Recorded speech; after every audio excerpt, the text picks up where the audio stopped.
Te acabo de decir que la doctrina es el conjunto de enseñanzas fundamentales del conocimiento de Dios. Ahora te voy a dar otros 3 atributos que lo más probable es que vas a chocar con estos atributos y no te van a gustar. ¿Qué es la santidad de Dios?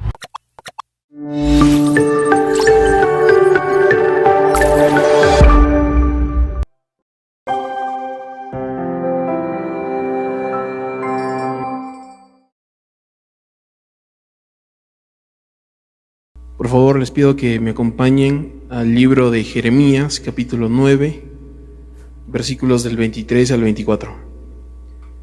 Jeremías, capítulo 9, versículos del 23 al 24.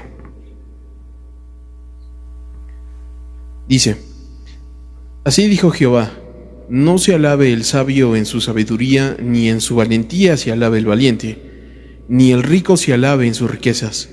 Mas alábese en esto el que se hubiere de alabar, en entenderme y en conocerme, que yo soy Jehová, que hago misericordia, juicio y justicia en la tierra, porque estas cosas quiero, dice Jehová.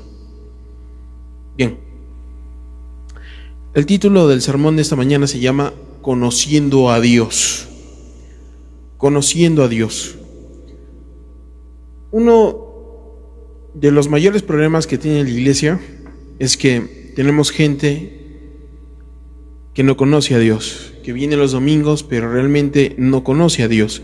Si tú le preguntas a una persona, al cristiano promedio, si conoce a Dios, se va a quedar en silencio. Y ahí eso es un gran problema. La Biblia dice, el mismo Dios dijo: mi pueblo pereció porque le faltó conocimiento. Ahora, ¿cuál es el problema de no conocer a Dios? Es un gran problema el no conocer a Dios. Hace algunos años hubo un gran teólogo. Este teólogo se llamaba R.C. Sproul. Él ya murió. Y este teólogo lo invitaron a predicar en una iglesia, estaba predicando, y después de predicar hubo una sesión de preguntas y respuestas, donde la iglesia podía hacerle cualquier pregunta y respuesta a este teólogo, porque era muy conocido y muy versado en la Biblia, ¿no? Y en la sesión de preguntas y respuestas, la gente iba, escribía su pregunta en un papelito y lo dejaba al moderador. Y el moderador le leía la pregunta al teólogo para que el teólogo respondiera a las preguntas. Entonces, R.C. Sproul estaba ahí sentado, escuchando las preguntas del público en los papelitos, y llegó una pregunta que decía lo siguiente: ¿no fue Dios muy severo con Adán y Eva al castigarlos de esa manera cuando ellos pecaron? Y cuando el teólogo escuchó esta pregunta, se quedó serio, muy serio, y estaba callado. Y toda la iglesia se preguntaba: ¿pero por qué está callado, no? ¿Por qué está serio? Y R.C. Sproul volvió a decir: vuélveme a leer la pregunta.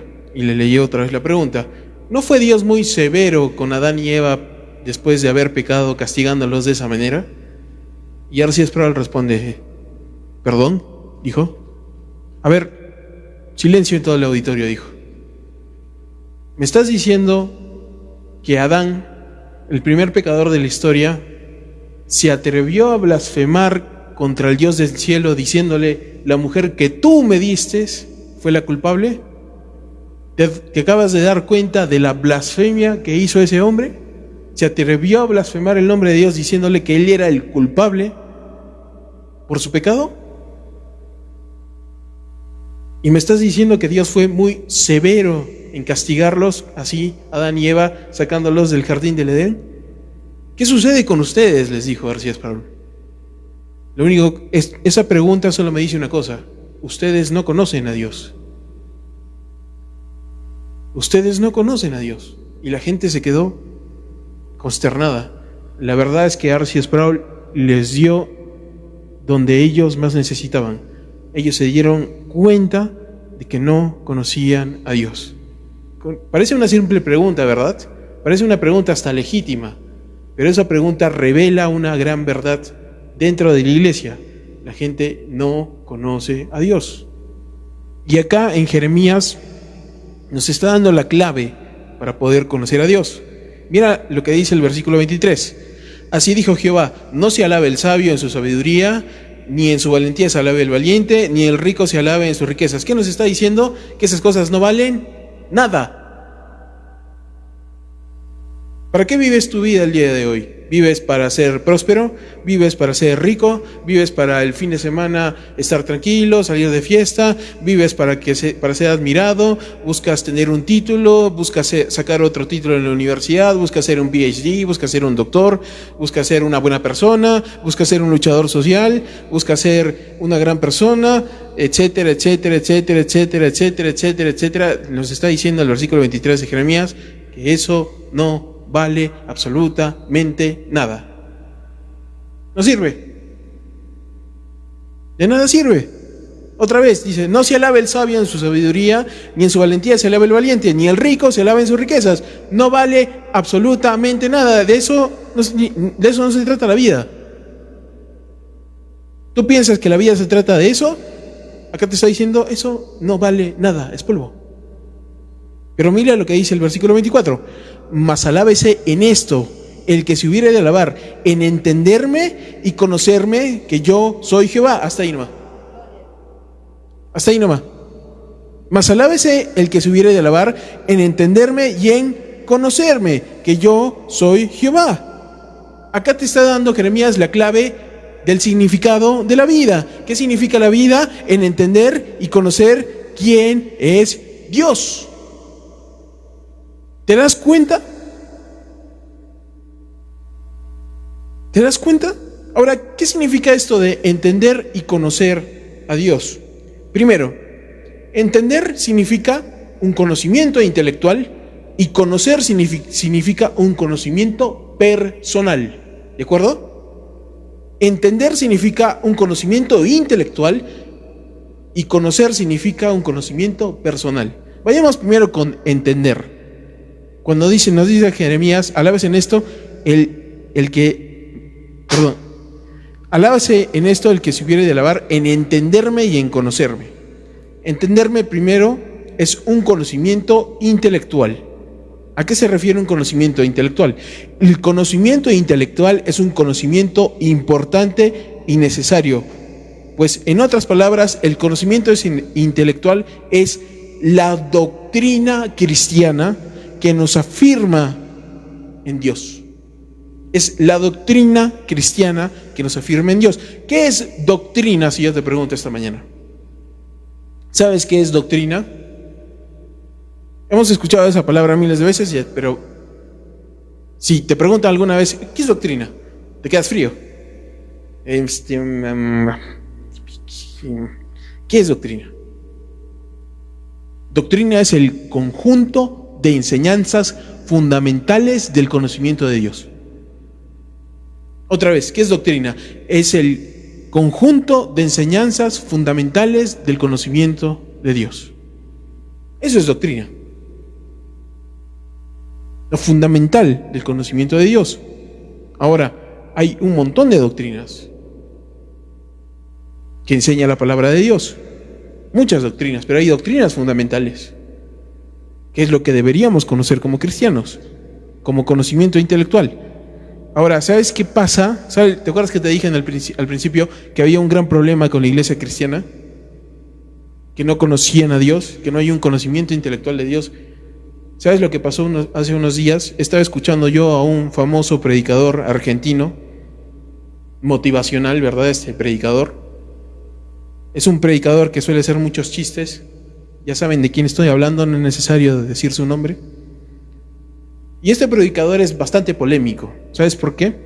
Porque él hace lo siguiente, él siempre dice muchas cosas polémicas, y cuando alguien sale justamente a criticarlo por ese tipo de polémicas que él sabe armar, él va y se burla de la persona que lo está criticando, y no solo eso, sino que sus seguidores van y se burlan de ti.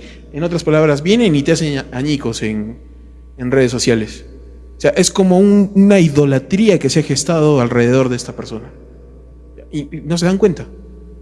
Ahora, ¿sabes qué dijo este predicador en una de sus últimas predicaciones? Él dijo lo siguiente: la gente no se va a salvar por la doctrina, solo Jesús salva, dijo. Y cuando él dijo eso, la gente en su iglesia le comenzó a aplaudir, comenzaron a llorar, la gente comenzó a aplaudirlo, a llorar por lo que él dijo. La doctrina no salva, Jesús salva, dijo. ¿Te estás dando cuenta el nivel de ignorancia o el nivel de hasta herejía o de el nivel antibíblico que se está predicando desde los púlpitos? ¿Cómo puede decir la doctrina no salva, Jesús salva?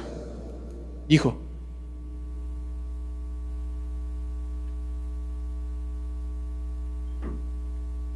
Entonces, ¿cuál es el problema? El problema es el siguiente. Él dijo, Jesús no salva. No, perdón, él dijo, la doctrina no salva, Jesús solo salva. Pero ¿cuál es la cuestión ahí? Él empezó a decir que la doctrina es las leyes de Dios y empezó a hablar de los 10 mandamientos. ¿Sabes qué? Eso no es doctrina, eso son leyes y mandatos de Dios. Entonces, ¿qué es la doctrina? Te acabo de decir que la doctrina es el conjunto de enseñanzas fundamentales del conocimiento de Dios. Y cuando este predicador dice, la doctrina no te va a salvar, Jesús te va a salvar, perdón, Jesús no es doctrina. Cuando tú estudias a Jesús, no estás estudiando doctrina.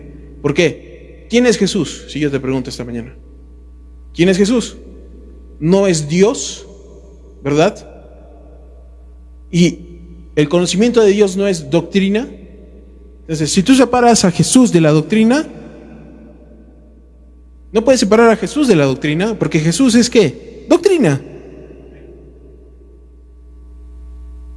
¿Te das cuenta de las cosas malas que se está enseñando desde el púlpito los domingos? Hay que tener mucho cuidado a quién escuchamos y lo que escuchamos.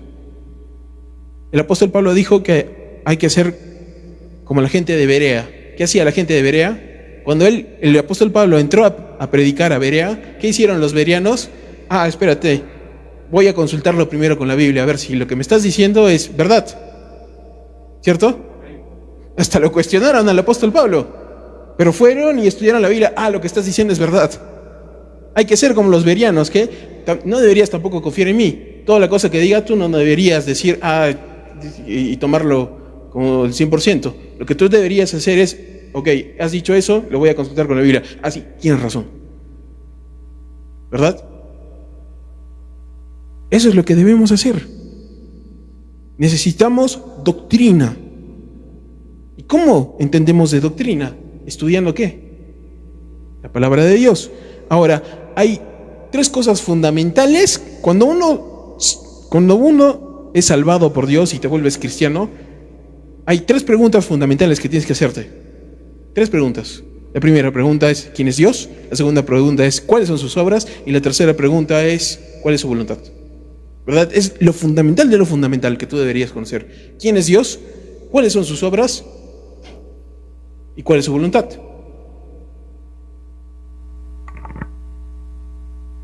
Ahora, ¿quién es Dios? ¿Cómo respondemos a esa pregunta?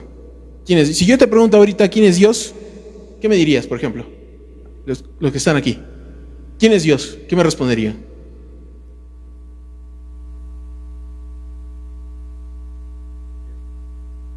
El Eterno, dicen por ahí. ¿Qué más? ¿Quién es Dios? Te agarré frío, ¿verdad? Les agarré fríos, ¿verdad? Ya. Seguro ustedes van a decir, bueno, no puedo responder esa pregunta, yo la voy a responder, seguro están diciendo. Tú la vas a responder. ¿Sabes qué te voy a decir? No puedo responderte esa pregunta. No puedo. ¿Sabes por qué? Porque es una pregunta infinita. Porque Dios es ¿qué? Infinito. No te puedo dar una respuesta satisfactoria, 100% que te satisfaga. No hay predicador en el mundo, ni pastor en el mundo que te pueda dar una respuesta 100% satisfactoria a esa pregunta. ¿Quién es Dios? No te puedo responder esa pregunta para que te satisfagas, ni yo mismo, porque Dios es infinito. Vamos a tener una eternidad para conocer a Dios en todo su esplendor, y ni siquiera la eternidad va a bastar. para responder esa pregunta, pero sí te puedo decir esto, y la respuesta está en Juan 8:55. Juan 8:55, mira lo que dice Juan 8:55. Pero vosotros no le conocéis, mas yo le conozco, y si dijera que no le conozco, sería mentiroso como vosotros, pero le conozco y guardo su palabra. ¿Quién está diciendo esto? Jesús. ¿Cuál es la respuesta para comenzar a conocer a Dios? ¿Quién es? Jesús. ¿Tú quieres comenzar a conocer a Dios? La respuesta está ¿en quién? En Jesús. ¿Por qué? Porque Él le conoce. ¿Y por qué le conoce? Porque Él es Dios. Él es la segunda persona de la Trinidad. Y Él conoce al Padre y conoce al Hijo. Y conoce al Espíritu Santo. Los tres, Dios Padre, Dios Hijo y Dios Espíritu Santo, son un solo Dios, Jehová. Los tres son Jehová. Eso es lo básico de lo más básico. Yo no te puedo responder en un 100% quién es Dios. Pero sí te puedo decir, para comenzar a conocer a Dios, podemos conocer a Jesús. Y cuando tú estudias a Jesús desde el Antiguo hasta el Nuevo Testamento, este libro no se trata de ti, este libro no se trata del hombre, este libro tiene un solo protagonista y su nombre es Jesús. El Antiguo Testamento va hacia Jesús, el Nuevo Testamento es sobre Jesús, la Biblia entera gira alrededor de Jesús. Este es su libro, Él es el protagonista de esta historia. Esta no es tu historia, es la historia de Jesús. Y cuando tú comienzas a estudiar a Jesús, tú comienzas a conocer a Dios. Jesús se comportaba así con sus enemigos, Jesús es misericordioso, Jesús es bueno, Jesús odiaba el pecado, Jesús iba y sanaba a los enfermos, Jesús se comporta así, Jesús ministraba así, Jesús pensaba así, Jesús se levantaba a orar así, Jesús iba al desierto a orar así, etcétera, etcétera, etcétera, etcétera, etcétera. Comienzo a conocer ¿a quién? A Dios. La respuesta está ¿en quién? En Jesús. No te puedo decir quién es Dios en toda su magnitud, porque nadie puede decirte eso, pero sí te puedo decir, para comenzar a conocer a Dios, la respuesta está ¿en quién? En Jesús. Ahora, ¿cuáles son sus obras? ¿Por qué es importante saber cuáles son las obras de Dios? ¿Por qué? Porque tú puedes conocer a una persona por cómo esa persona obra, ¿verdad? ¿A cuántos políticos corruptos no hemos conocido por todo lo que han hecho? ¿Verdad? Esta fue allí, sacó dinero de acá, ¿cómo se llama? Hizo lavado de activos. Lo conocemos porque es un corrupto, ¿verdad? O conocemos a esta señora, ¿por qué? Porque es una señora buena, es una persona decente, es una persona puntual, es muy amable, trata bien a las personas, etcétera, etcétera. Le conocemos a esa persona, a esa señora, porque es así, ¿verdad? Lo mismo con Dios. Lo podemos conocer por sus obras. Mira, por ejemplo, Génesis 1:1 e Isaías 42:5 nos dicen que Él es creador y Él sostiene activamente el mundo. Colosenses 1:17 nos dice que Él está ejecutando su plan eterno. Efesios 1:11 nos dice que Él incluye la redención del hombre. Juan 6:44 nos dice, Hebreos 12:6 nos dice que Él disciplina a sus hijos. Y Apocalipsis 20:11 al 15 nos dice que Él juzgará el mundo. ¿Qué nos está diciendo?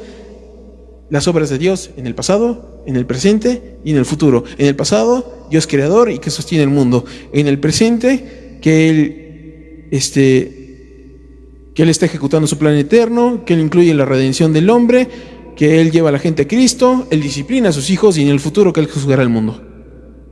Wow, lo conocemos por sus obras. Tú estudias la Biblia y tú ves las obras de Dios y sabes, este es mi Dios. Este es mi Dios. ¿Por qué? Por lo que ha hecho, por lo que hace y por lo que hará. ¿Y cuál es su voluntad? Y aquí tocamos carne. ¿Por qué? ¿Sabes por qué? ¿Cuál es la voluntad de Dios? Y es la pregunta del $1.000.000, ¿verdad? ¿Cuál es la voluntad de Dios? Todos los cristianos, absolutamente los cristianos, hemos tenido que lidiar con esta pregunta. Todos, absolutamente todos los cristianos lidiamos con esta pregunta. ¿Cuál es la voluntad de Dios, no? ¿Cuál es la voluntad de Dios para mi vida? Personas con 20, 30, 40, hasta 50 años en el Evangelio siguen lidiando con esta pregunta. ¿Cuál es la voluntad de Dios para mi vida? ¿No? ¿Cuál es la voluntad de Dios para mi vida, no? Dios me va a llevar a Brasil a predicar a millones, a 20,000 personas. Dios me va a hacer un profeta o un apóstol. Por cierto, ya no existen apóstoles y profetas, pero esa es otra enseñanza. O Dios quiere que sea un empresario exitoso, o Dios quiere que sea un profesional exitoso, o las chicas se preguntan, ¿no? ¿Cuál es la voluntad de Dios para mi vida? ¿Con quién quiere Dios que yo me case, no? Ay, no, pero si Dios quiere que me case con alguien feo, esa persona no, y si no me gusta, no, pero tiene perfil del oro, no me gusta, ¿no? O los varones dicen, no, pero esa chica, y si Dios quiere que yo me case con esa chica, no, ya está como viejita, ¿no? Entrada en años, o sea, hasta tiene arrugas, ¿no? Y si la persona que Dios tiene para mí no me gusta, no sé, ¿cuál es la voluntad de Dios para mi vida? Dios, ¿qué quieres que haga, no? ¿Cuál es tu voluntad? Dime, me muero, hasta ahorita no me lo dices. Y Dios está sentado desde su trono y te está diciendo, ¿pero qué me estás diciendo, criatura? Yo ya te di mi voluntad. Si tan solo estudiaras mi palabra, te darías cuenta que yo ya dije mi voluntad. Y que la voluntad de Dios está en su palabra. ¿Cuál es la voluntad de Dios para tu vida? Te preguntas. Está en Romanos 12 del 1 al 2. Romanos 12 del 1 al 2. Toma tu Biblia, veamos a Romanos 12 del 1 al 2. Mira, quiero que leas eso, para que te quede claro cuál es la voluntad de Dios para tu vida. ¿Cuál es la voluntad de Dios para tu vida? Romanos 12 del 1 al 2. Mira lo que dice. Así que, hermanos, os ruego por las misericordias de Dios que presentéis vuestros cuerpos en sacrificio vivo, santo, agradable a Dios, que es vuestro culto racional. No os conforméis a este siglo, sino transformaos por medio de la renovación de vuestro entendimiento, para que comprobéis cuál es la buena voluntad de Dios, agradable y perfecta. Acá Dios nos está revelando su voluntad. ¿Cuál es la voluntad entonces de Dios para tu vida? Dice, así que, hermanos, os ruego por las misericordias de Dios que presentéis vuestros cuerpos en sacrificio vivo, santo, agradable a Dios, que es vuestro culto racional. ¿Qué te está diciendo en otras palabras? Que vivas como Dios vive, que pienses como Dios piensa y que camines sus caminos, que camines los caminos de Dios. Eso es lo que te está diciendo. Te está diciendo que te presentes como sacrificio vivo. ¿Quién fue un sacrificio vivo agradable a Dios? ¿No fue Cristo? Cristo no se presentó como sacrificio vivo. Cristo no fue santo y esto le agradó a Dios. En otras palabras te está diciendo, vive como Cristo. Y luego te dice, no os conforméis a este siglo, no vivas como vive el mundo. ¿Cuál es la voluntad de Dios para tu vida? Que vivas como Cristo vivió, como Cristo vive. Y no te conformes a este mundo, no vivas como este mundo. Mira lo que dice, sino transformaos por medio de la renovación de tu entendimiento. ¿Qué se refiere a eso? Esa palabra transformados es la misma palabra en griego para regeneración. Y esa palabra regeneración es la misma palabra en griego para la palabra nacer de nuevo. ¿Qué significa transformados? Significa ser regenerado, significa ser transformado, significa ser cambiado, significa nacer de nuevo. ¿Qué significa? Que lo que antes tú no eras, ahora eres. Antes tú no querías saber de Dios, ahora anhelas de Dios. Antes tú no querías orar, ahora quieres y tienes un anhelo de orar. ¿Por qué? Porque has nacido de nuevo, has sido transformado, has sido cambiado, has sido regenerado. Y eso no viene de ti, eso es una obra ¿de quién? El Espíritu Santo de Dios. Dice, transformaos, o sea, que seas cambiado por medio de la renovación de vuestro entendimiento. ¿A qué se refiere eso? De la renovación de tu entendimiento. ¿Cómo renuevas tú tu entendimiento? ¿Por qué? Por la palabra de Dios, ¿verdad? ¿Qué te está diciendo? Que estudies la Biblia. ¿Sabes que no basta con solo leer la Biblia? No basta, porque algunos agarran su Biblia, la abren, leen y después dicen, es que no entiendo.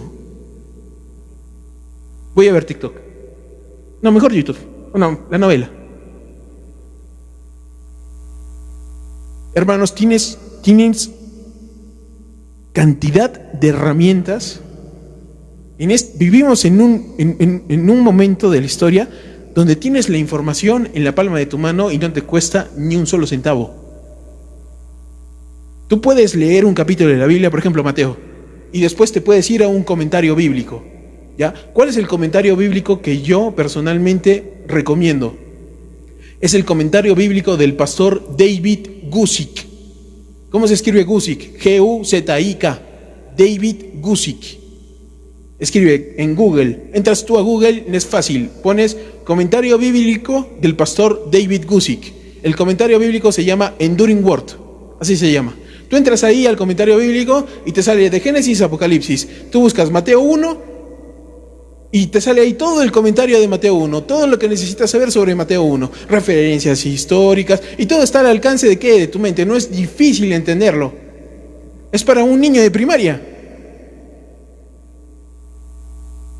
Yo uso personalmente eso y me ha bendecido para poder yo entender y estudiar la palabra. Y aún me gustaría leer otros comentarios, como el comentario del pastor MacArthur,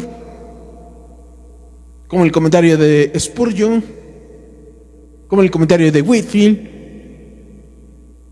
John Lennox, etcétera, etcétera, etcétera. Hay un montón de comentarios. Lennox, no Lennox.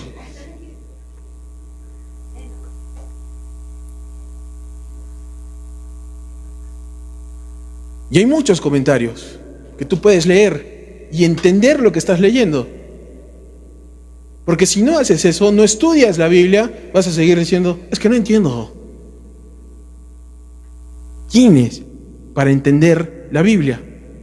Y mientras tú lees tu Biblia y luego le estudias tu Biblia, ¿qué sucede? Empiezas a renovar tu entendimiento.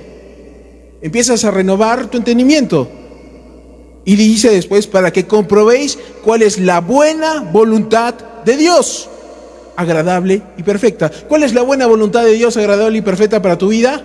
Que seas transformado, que seas renovado para vivir como ¿quién? Como Cristo. Esa es la voluntad de Dios para tu vida. En otras palabras, es lo mismo que dice Romanos 8:29. ¿Qué dice Romanos 8:29? Para que fuesen hechos conforme a la imagen de su Hijo. ¿A la imagen de quién? De Cristo. Eso es lo que quiere Dios. Esa es la voluntad de Dios para tu vida.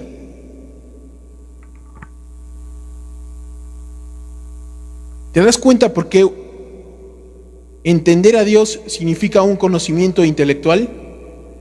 ¿Te das cuenta por qué es 100% fundamental que tú todos los días tomes tu Biblia y no solo la leas, sino que la estudies?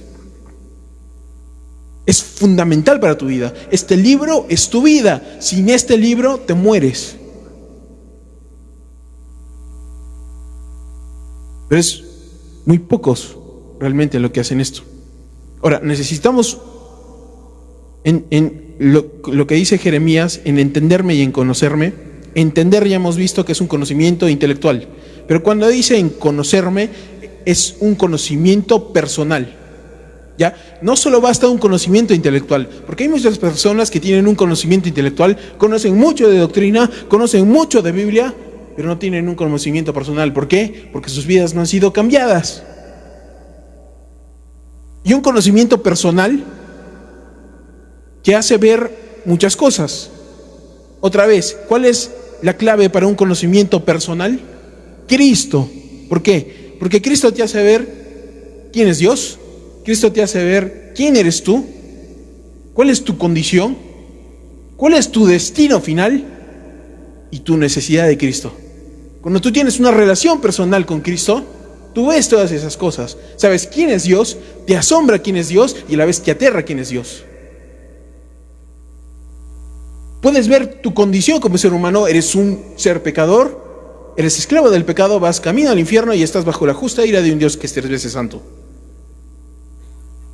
Y ves cuál es tu destino final, el infierno. Y cuál es tu necesidad de Cristo, porque Él es tu Salvador. Tú cultivas esa relación personal. ¿Por qué? Porque tienes un conocimiento intelectual. Ahora tengo ese conocimiento intelectual y tengo esa relación personal con Dios. Uno no puede ir sin el otro, los dos van juntos. Un conocimiento intelectual y una relación personal con Dios. Ahora, le conozco ¿por qué? Por lo que dice su palabra. Ahora puedo hablar con Él. ¿Por qué? Por lo que hizo por mí en la cruz. ¿Qué hizo por ti en la cruz? Abrió camino para que tuvieras una relación con el Padre. Rompió el velo, Jesús rompió el velo. Ahora puedes ver al Padre cara a cara. Puedes tener una relación con el Padre cara a cara. El Espíritu Santo habita en ti. Juan 7, del 28 al 29 dice: Jesús entonces, enseñando en el templo, alzó la voz y dijo: a mí me conocéis y sabéis de dónde soy, y no he venido de mí mismo, pero el que me envió es verdadero, a quien vosotros no conocéis, pero yo le conozco, porque de él procedo y él me envió. Otra vez, la clave para una relación personal con Dios es Cristo. ¿Te das cuenta? Entender y conocer. Entender, conocimiento intelectual; conocer, conocimiento personal. Los dos van acompañados juntos. Ahora volvamos a Jeremías 24. Otra vez, Jeremías 24, mira lo que dice: alábese en esto el que se hubiere de alabar, en entenderme y en conocerme, que yo soy Jehová. Hasta ahí hemos visto, ¿verdad? Ahora sigamos con el resto. Que hago misericordia, juicio y justicia en la tierra, porque estas cosas quiero, dice Jehová. Que hago misericordia, juicio y justicia en la tierra, porque estas cosas quiero, dice Jehová.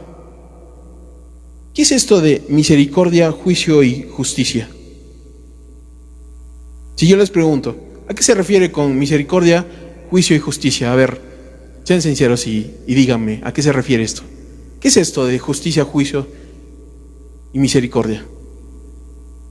¿Alguien me podría decir? ¿Qué es justicia, juicio y misericordia?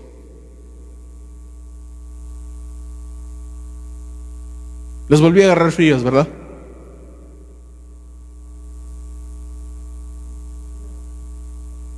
¿Qué es justicia, juicio y misericordia? ¿Qué es ese conjunto de cosas?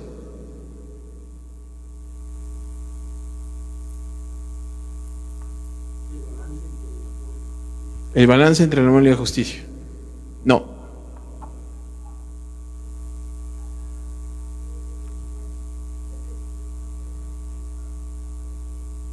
Sí, pero ¿qué son en conjunto estas cosas? ¿Qué son en conjunto estas cosas? Muy bien. ¿Saben qué son? Estos son atributos de Dios. Atributos de Dios. ¿Qué es un atributo? ¿Saben qué es un atributo? Un atributo es algo inherente que proviene de alguien, ¿ya? Un atributo es algo inherente que proviene de alguien. En otras palabras, justicia, juicio y misericordia provienen ¿de quién? De Dios. Son sus atributos de Dios. Y los atributos de Dios, como provienen de Él, ¿sabes por qué dice Jeremías que Él hace justicia, juicio y misericordia en la tierra? ¿Sabes por qué dice eso? Te está diciendo, hace rato no les está diciendo, en entenderme y en conocerme, conocimiento intelectual y conocimiento personal. ¿Sabes qué? Los atributos de Dios son justamente eso: conocimiento intelectual y conocimiento personal. Esos son los atributos de Dios. ¿Cómo tú puedes conocer a Dios? Por sus atributos. ¿Cómo tú puedes conocer a Dios con un conocimiento intelectual y con un conocimiento personal? Por sus atributos. ¿Quieres conocer a Dios esta mañana? Estudia sus atributos. Ahí te está mencionando algunos: justicia, juicio y misericordia. Esos son sus atributos de Dios, proceden de Él. ¿Sabes por qué? Tú y yo no tenemos atributos. Dios sí tiene atributos, es por eso que Él es Dios. De ti no procede la santidad, de ti no procede la justicia, de ti no proviene el amor, etcétera, etcétera, etcétera. Todo proviene ¿de quién? De Dios. Es por eso que Él es Dios. Tú y yo jamás seremos Dios. Tan simple como eso. Es por eso que Él es Dios. Ahora, escucha bien. Dios tiene una infinidad de atributos. Tiene atributos que ni tú ni yo conocemos. Por ejemplo, si yo te digo qué es la aceidad de Dios, ¿qué me responderías? ¿Qué es la aceidad de Dios? ¿Alguno de ustedes sabe?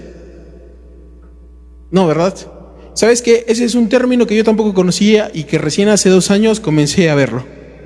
¿Sabes qué es la aceidad de Dios? Es la autosuficiencia de Dios. En otras palabras, Dios no necesita nada para existir. Él mismo es. Eso yo no lo conocía. Eso es difícil de comprender en toda su magnitud totalmente. Ni yo mismo lo comprendo en toda su magnitud. Pero son atributos que Dios tiene. Y como te digo, Dios tiene infinidad de atributos. Pero te doy un principio. Anota este principio. Todos los atributos de Dios son uno solo. Todos los atributos de Dios son uno solo. Ahora, ¿cómo puedo entender eso? Tú dices, vamos a hacer algo práctico, ¿de acuerdo? Para que lo entiendas. Necesito que todos estén despiertos en ese momento. Aquí, en la iglesia y en la red, ahí en donde tú estás en tu casa. Vamos a hacer algo práctico. Toma tu mano izquierda. ¿Ya? Vamos a contar desde el pulgar, ¿ok? Vamos a comenzar desde el pulgar. Te voy a dar 5 atributos de Dios y los vamos a memorizar rápidamente. Y te vas a dar cuenta cómo aplicamos ese principio que te acabo de dar, de que todos los atributos de Dios son uno solo. ¿De acuerdo? Vamos a hacer ese ejercicio. Ahora, te voy a dar 5 atributos. Esos 5 atributos de Dios, escucha bien, esos 5 atributos de Dios son conocidos, tú los conoces. No necesito ni siquiera entrar al concepto de cada uno, no ni siquiera te necesito dar el concepto de cada uno, porque hasta los incrédulos lo conocen. ¿De acuerdo? Son 5 atributos de Dios. Primer atributo, dedo pulgar. Dios, ¿qué es? Amor, ¿verdad? Ok, Dios es amor, Dios es gracia, Dios es misericordia, Dios es perdón, Dios es provisión. Otra vez, Dios es amor, Dios es gracia, Dios es misericordia, Dios es perdón, Dios es provisión. ¿Ok? Otra vez, Dios es amor, Dios es gracia, Dios es misericordia, Dios es perdón, Dios es provisión. Muy bien, ¿memorizado? Ok, memorizado. Ya está memorizado eso. Ahora, ¿cómo aplicamos el principio? Todos los atributos de Dios son uno solo. ¿Cómo aplicamos ese principio? Así, mira. El principio dice, todos los atributos de Dios son uno solo, ¿verdad? Ok. ¿Cuál es el primer atributo que dije? Ya. Su amor es gracia. ¿Te suena lógico? Su amor es misericordia. ¿Te suena lógico? Su amor es perdón. ¿Te suena lógico? Su amor es provisión. ¿Te suena lógico? Vayamos con el segundo. Su gracia es amor. ¿Te suena lógico? Su gracia es misericordia. ¿Te suena lógico? Su gracia es perdón. ¿Te suena lógico? Su gracia es provisión. ¿Te suena lógico? Su misericordia es amor. ¿Te suena lógico? Su misericordia es gracia. ¿Te suena lógico? Su misericordia es perdón. ¿Te suena lógico? Su misericordia es provisión. ¿Te suena lógico? Ya, el perdón, ustedes háganlo. A ver, su perdón es... ¿Te suena lógico? Su perdón es... ¿Te suena lógico? Su perdón es... ¿Te suena lógico? Su perdón es... ¿Te suena lógico? Su provisión es amor. ¿Te suena lógico? Su provisión es gracia. ¿Te suena lógico? Su provisión es misericordia. ¿Te suena lógico? Su provisión es ¿qué? ¿Te suena lógico? ¿Cuál fue la provisión de Dios en el perdón? ¿No fue Cristo? ¿Te suena lógico entonces? Ok. Te voy a dar 3 atributos y después te voy a dar otros 3 incluso. Y estoy seguro que estos 3 no te van a gustar.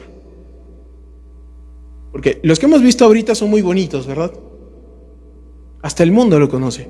Ahora te voy a dar otros 3 atributos que lo más probable es que vas a chocar con esos atributos y no te van a gustar. Dios es santo, Dios es justo, Dios es soberano. Se borró la sonrisa de tu rostro. Dios es santo, Dios es justo, Dios es soberano. ¿Qué es la santidad de Dios? ¿Qué es la santidad de Dios? Si yo te pregunto. La palabra santidad significa separado. ¿Qué quiere decir eso? Que Dios está separado del mal, que en Él no hay maldad, que en Él hay pureza completa, que en Él hay luz completa, que de Él viene todo lo bueno y lo perfecto. Y está separado del mal. Eso significa la santidad de Dios. Primera de Samuel 2:2 nos dice que nadie es santo como el Señor. ¿Qué nos está diciendo? Que no hay otro que sea como Él, que no hay otro que sea tan santo como Él. Primera de Pedro 1:16 nos dice: sed santos como yo soy santo. No te está diciendo que vas a llegar al nivel de santidad de Dios, sino que vivas en la santidad como Dios vive. En Isaías 6:3 y en Apocalipsis 4:8, los querubines llaman a Dios santo, santo, santo. Ahora ponte a pensar un ratito en esto. Los querubines llaman a Dios santo, santo, santo, 3 veces. ¿Por qué les dicen santo, santo, santo? Escucha bien esto, y si puedes anótalo. Cuando la Biblia toca un tema o una palabra en un versículo 3 veces, o en un capítulo toca la misma palabra, la misma idea 3 veces dentro del capítulo, a eso se le llama superlativo. Superlativo. ¿Sabes qué es un superlativo? Es un grado de máxima importancia. Es un grado de máxima importancia. Por lo que santo, santo, santo es un grado de máxima importancia. En otras palabras, es el atributo más importante de Dios. ¿Cuál es el atributo más importante de Dios? La santidad. Él no dice: yo soy amor, amor, amor, o soy gracia, gracia, gracia, o soy misericordia, misericordia, misericordia. Él dice: yo soy santo, santo, santo.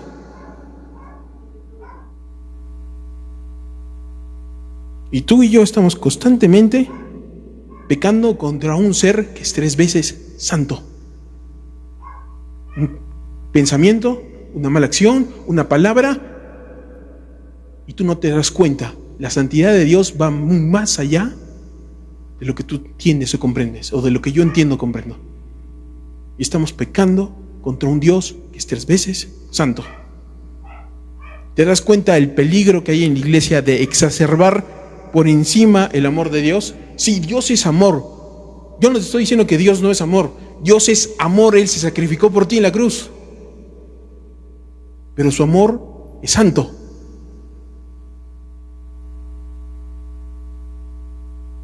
No sé si te estás dando cuenta de lo que te estoy diciendo. Dios es santo. En la iglesia nos centramos a decir: uy, sí, Dios te ama. Dios tiene gracia y Dios tiene misericordia. No te estás dando cuenta. Sí, Dios es amor, pero también es santidad. Dios es gracia, sí, es gracia, pero también es justicia. Dios es misericordia, sí, es misericordia, pero también es soberano. Dios es santo. Deberíamos estar estudiando más la santidad de Dios que cualquier otra cosa, porque es de máxima importancia. La Biblia misma nos está diciendo: santo, santo, santo.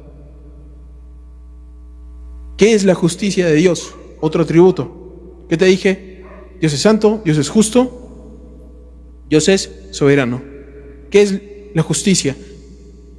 El Salmo 145:17 nos dice: justo es Jehová en todos sus caminos y misericordioso en todas sus obras. Mira lo que dice. Otra vez: justo es Jehová en todos sus caminos y misericordioso en todas sus obras. Su justicia es misericordia. ¿La captaste? ¿Qué es justicia? La palabra hebrea para justicia es la palabra sadak. ¿Sabes qué significa? Ser recto. Entonces la justicia es un acto pleno de rectitud. Al decir que Dios es justo, estamos diciendo que Él siempre hace lo que es ¿qué? Correcto, lo que es recto, sin parcialidad ni prejuicios. Él hace lo que es correcto, aún no te guste.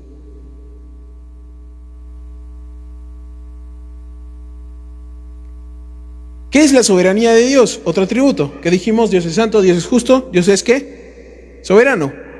Job 42:2, y voy a leer la versión TLA, que es la versión TLA es la traducción en lenguaje actual, ¿verdad? Mira lo que dice Job 42:2 en la versión TLA: reconozco tu gran poder, nadie puede impedirte llevar a cabo tus planes. ¿Qué es la soberanía de Dios? 1, que Él siempre va a hacer su voluntad. Él siempre va a hacer su voluntad y Él está en control de todo. ¿Qué es que Dios sea un soberano? Que Él va a hacer su voluntad siempre y que Él está en control de todo. Lamentablemente, vivimos en épocas donde la iglesia piensa que puede demandarle a Dios lo que los caprichos que ellos quieren. O no, pídele a Dios con fe, por ese auto, por esa casa, ya son tuyos por fe, ¿verdad? ¿Cuántas veces no hemos escuchado lo mismo? No, pídele a Dios que te dé esa cantidad de millones, vas a ser próspero. Dile a Dios que te sane. No aceptamos un no por respuesta, ¿verdad? ¿Y dónde están mis millones, no? Y no soy Nicolás Maduro.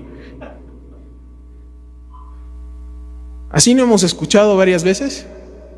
Y Dios está diciendo, no te voy a dar esa cantidad de dinero, porque si yo te doy esa cantidad de dinero, tú te destruyes, te alejas de mí.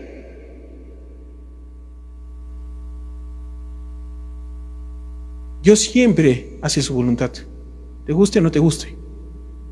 Pero ¿sabes cuál es el problema también de nosotros? Es que pensamos que la voluntad de Dios no nos va a gustar, pero la Biblia dice todo lo contrario. Romanos 12:2 nos dice que la voluntad de Dios es buena, agradable y perfecta.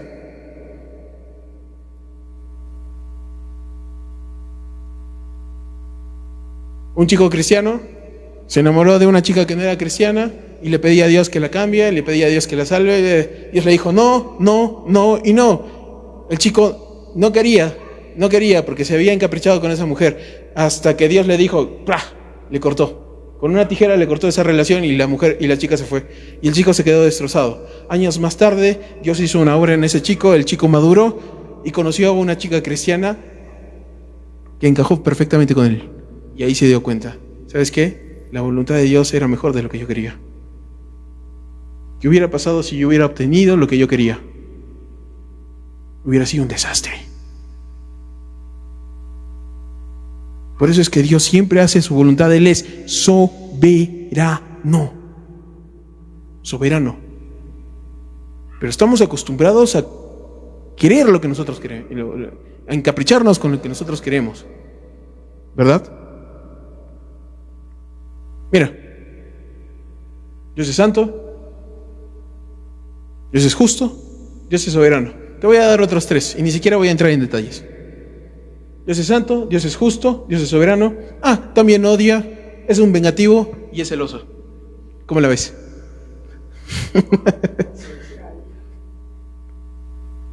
Sí, es un odiador. Dios odia. Es un vengativo y es un celoso. ¿Pero qué me estás diciendo? Tú dices, ¿no? ¿Pero qué me estás diciendo, che? Tú me dices, ¿no? ¿Cómo Dios va a ser un odiador, un vengativo y un celoso? No tiene sentido lo que me estás diciendo. Ese no es el Dios de la Biblia. Algunos incluso dicen. Pero es lo que dice la Biblia, yo no lo digo. La Biblia usa todavía una palabra mucho más fuerte para decir odiador. Dice aborrece. ¿Sabes qué significa aborrecer? Significa odiar, significa que le repugna. Dios odia, es un vengativo. Dice, de mí es la venganza, dice Dios. Es un vengativo. Y es un celoso. Yo soy Jehová, fuerte y celoso. Pero ¿cómo tú dices? No tiene sentido. ¿Cómo Dios puede ser un odiador, un vengativo y un celoso? ¿No te estás dando cuenta del principio que te dije? Su odio es santo. Su odio es santo. Ponte a pensar un poco, usa el cerebro que Dios te dio. Ponte a pensar un poco. ¿Qué hemos dicho que es la santidad de Dios? Que en Él no hay maldad, que en Él no hay impureza, que Él es luz, que es totalmente ¿qué? Separado del mal. Si eso significa la santidad, ¿cómo su odio podría ser la santidad? Ahí tenemos primeramente que decir algunas cosas. Primero, cuando tú piensas en odio, estás pensando en el odio humano, que es malo, ¿verdad? Entonces lo que tú estás haciendo es bajar a Dios a tu nivel. Tú no puedes bajar a Dios a tu nivel. Él es Dios, Él está por encima de ti. ¿Sabes qué? Su odio, el odio de Dios es un odio santo. ¿Qué quiere decir? Que su odio no es para hacer mal, su odio es contra el mal. ¿Te suena lógico? Dios odia el pecado. Y también, escucha bien esto, su odio ¿Qué dije? ¿Cuál era el principio? Todos los atributos de Dios son uno solo, ¿verdad? El atributo no te lo he mencionado, pero el atributo está ahí, porque todos los atributos de Dios son uno solo. Su odio es amor. ¿Qué? ¿Qué? ¿Cómo dices tú? ¿Cómo su odio podría ser amor? Sí, su odio es amor. Es totalmente lógico. ¿Cómo? Tú dices. A ver, a todas las damas de la iglesia, les voy a decir chicas, ¿ok? Si yo les pregunto a ustedes, ¿ustedes aman a los niños? ¿Qué me responden? ¿Cómo que una nomás respondió? ¿Ustedes aman a los niños? ¿Sí o no? Ok, mira lo que me estás diciendo, ¿eh? Tú estás diciendo que si tú amas a los niños. Ok, si tú me dices que amas a los niños, si yo te pregunto, entonces, ¿ustedes están a favor de la pedofilia? ¿No? ¿Ustedes están a favor de que personas repugnantes y perversas se aprovechen de los niños con sus pasiones desordenadas? ¿Estarían a favor de eso? Por ende, ¿ustedes qué? ¿No odian eso? ¿Verdad? Y si a todos ustedes les pregunto, ¿ustedes aman a su mamá? ¿Sí? ¿Verdad? ¿Verdad que sí?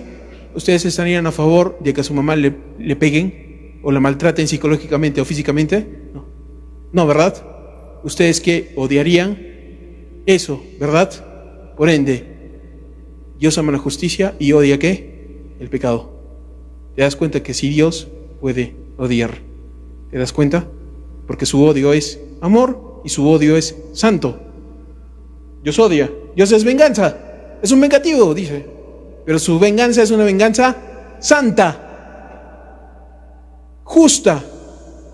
Como su venganza es una venganza santa, Dios no usa su venganza para hacer mal. Dios usa su venganza contra el mal y hace justicia, porque su venganza es justa. Y también su venganza es soberana. Y también su venganza es odio. ¿Te das cuenta? Y es celoso. Sus celos son santos. ¿Por qué te quiere? Porque Dios te quiere para ti, para el bien, no para el mal. Por eso es celoso, porque es un celo santo. Es un celo de amor.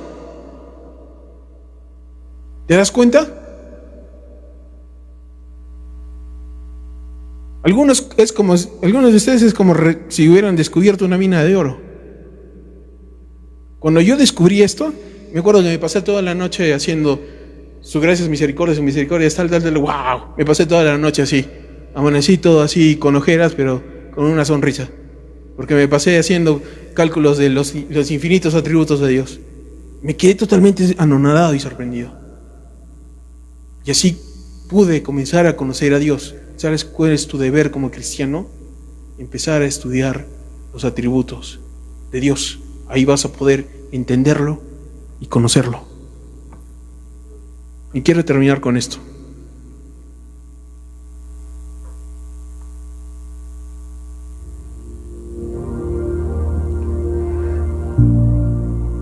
El atributo olvidado. El atributo olvidado. ¿A qué me refiero con el atributo olvidado?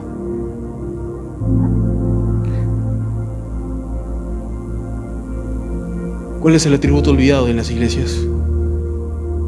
Mucho en las iglesias se exacerba el amor de Dios, se exacerba en la gracia de Dios, en la misericordia de Dios.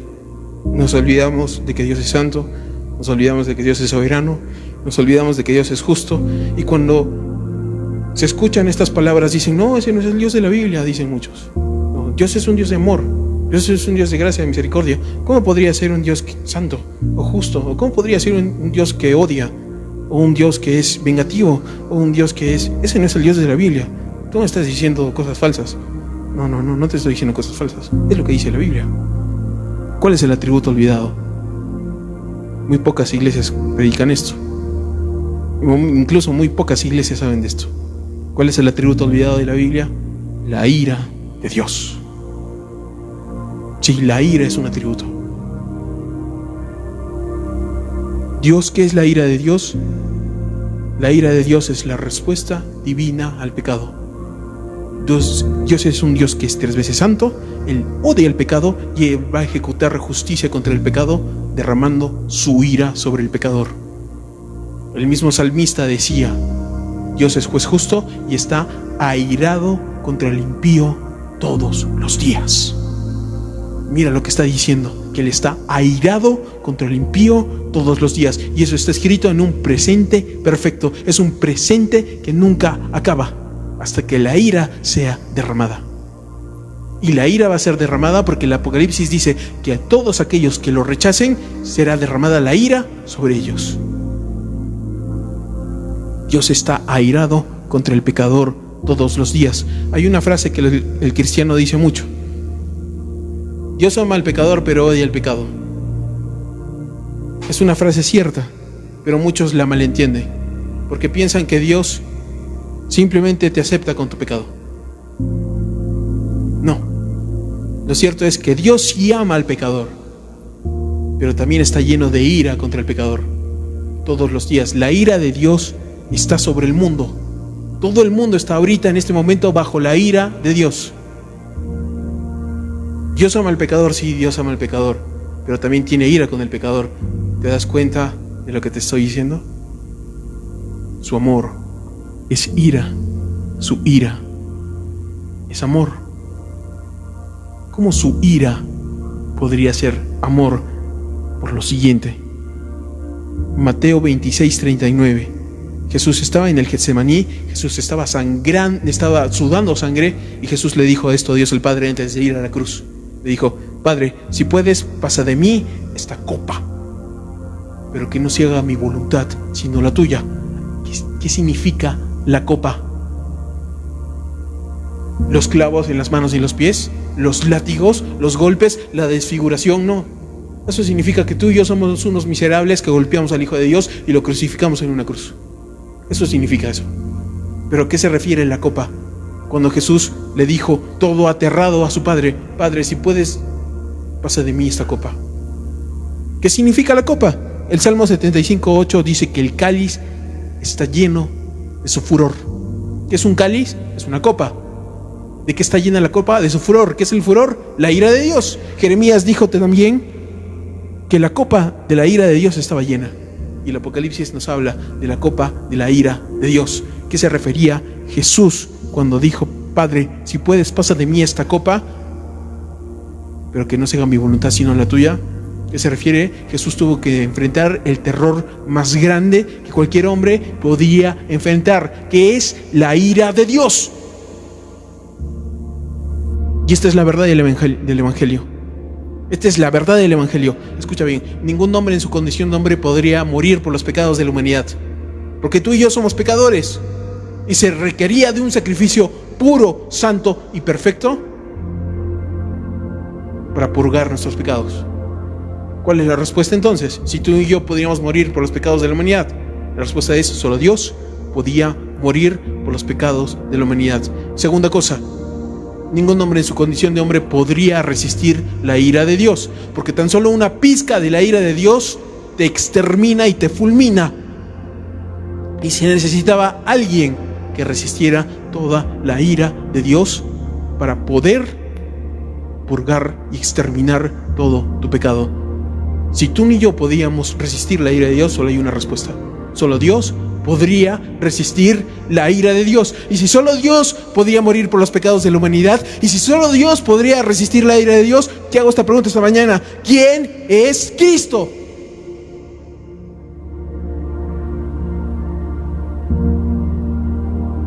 Él es Dios. Porque si tú como cristiano no entiendes que Jesús es Dios, no eres cristiano. Ese es lo fundamental de tu fe. Jesús es Dios. Y el Dios del cielo te amó tanto, que con una mano contuvo toda su ira y con otra mano te invita a venir a Cristo. Y envió a su propio Hijo, lo quebrantó. Dios el Padre mató a su propio Hijo por ti. Lo mató, lo asesinó en la cruz, para que tú no tuvieras que ir al infierno, para que tú no tuvieras que soportar toda esa ira que tú mereces en la cruz. ¿Y sabes para qué más? Para que tú puedas conocer a ese Dios que es santo, que por tu pecado no lo puedes conocer. Él abrió el camino para que tú puedas conocer al que ahora es tu Dios, tu Padre, tu amigo, tu Paráclito, tu viento recio, tu Padre eterno, tu príncipe de paz, tu consolador, tu Rey, tu amigo, tu hermano mayor, tu Padre. Dios, el eterno, el santo, el justo. Jesús lo hizo por ti. Estoy seguro que esta mañana te puedes ir con un mejor conocimiento y entendimiento de quién es Dios. A partir de ahora es tu responsabilidad comenzar a estudiar la Biblia para conocer más y más y más y más a tu Dios. Vamos a orar. Padre Celestial, te damos gracias esta mañana, Señor, porque tú eres bueno y porque para siempre es tu misericordia. Señor,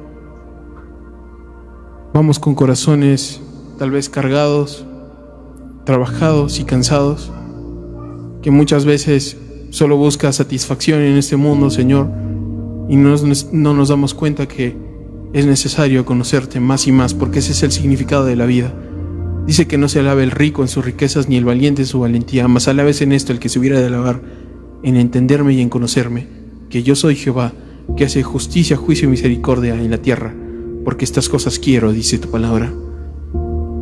Oh Dios, como dice Romanos, ayúdanos a hacer un sacrificio vivo, puro y santo y agradable a ti, porque es nuestro culto racional, y que no nos conformemos a este siglo, sino que seamos transformados por medio de la renovación de nuestro entendimiento, para así poder conocer tu buena voluntad, agradable y perfecta delante de ti, Padre. Hoy ruego que mis hermanos hayan entendido estos conceptos de tu palabra, se hayan llenado, se hayan fortalecido y quieran ir, Señor, con un corazón contrito y humillado a poder todos los días conocerte más por medio de una relación intelectual, por medio de un conocimiento intelectual y una relación personal contigo, Señor. Cambia y transforma vidas, Señor, esta mañana. Rescata a tus hijos, al que está caído, levanta, al que está deprimido, hazlo volver a bailar, Señor, como dice tu palabra. Llénalos de gozo, llénalos de paz, llénalos de tu gracia y misericordia. Limpia tu iglesia a nivel mundial, Señor. Rescata tu iglesia a nivel mundial. Cámbianos porque estamos cometiendo errores, Padre Santo, continuamente, pecamos continuamente, no nos damos cuenta que tú eres un Dios santo, santo, santo. Perdónanos, rescátanos, fortalécenos, llénanos, Señor. Sana tu iglesia, sana tu amada a nivel mundial. Y haz tu buena voluntad en nuestras vidas, agradable y perfecta. Gracias por todo esto, te lo pedimos, Padre, en el nombre de tu Hijo amado Jesús. Amén.